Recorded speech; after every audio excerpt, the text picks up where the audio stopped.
Hey, you're watching C-Dub Today, and welcome to the Power of 212 show. My name is Aaron Price, and this is my new co-host, Charlie Morgan. Hello, fellow Wildcats. My name is Charlie, and in this love-filled month of February, we are focusing on ownership.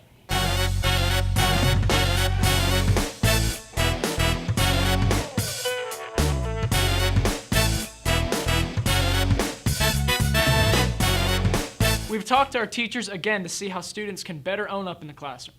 Students can show ownership in the library by respecting the resources that they use. If they check out items from the library, that they would return it in a timely fashion when they're due. And if they use any supplies in the library, that they would return them after they've used them.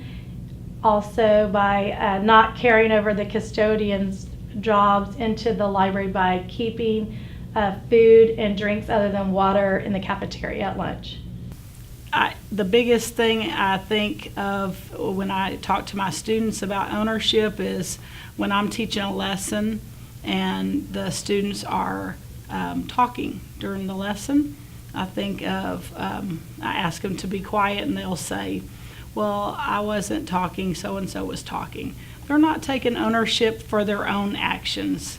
And so that's part of, taking responsibility for what comes out of your mouth, not worrying about everybody else. One, get to class on time, because it's your responsibility to do so.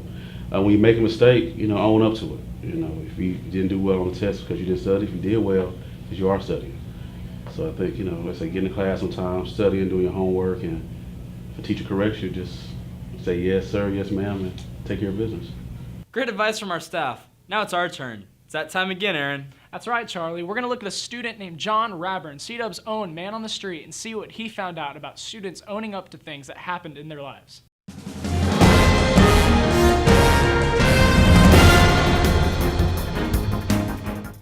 Hey, this is John Raburn, and I'm here to ask students about how they've displayed ownership in their past. Can you share with us a time in your life that you displayed ownership for something you did?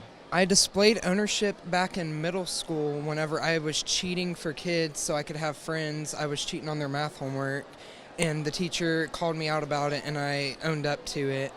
And luckily, she didn't fail me, but I got sent to the principal's office. Can you share with us a time that you owned up to something you did and how it made you feel?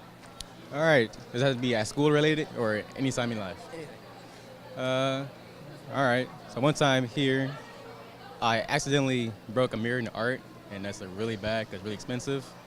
And the teacher asked who did it, and so everyone's looking around, pointing fingers. I just admitted it was me, and the teacher was pretty upset, but she was fine. I told the truth pretty much, and that's it.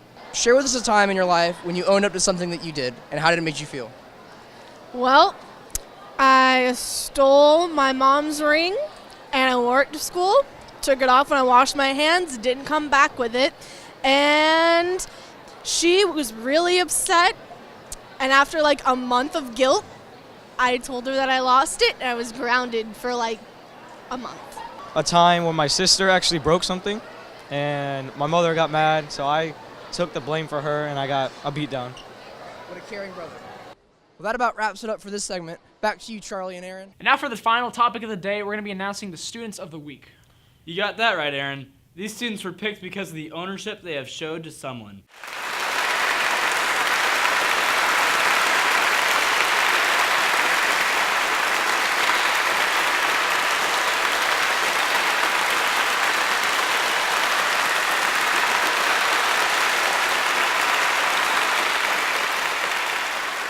Congratulations to these students for their commitment to Power this month. And to wrap things up, we want to thank you for not only watching this month's Power of 212 show, but we want to thank the students for their dedication to Power this month.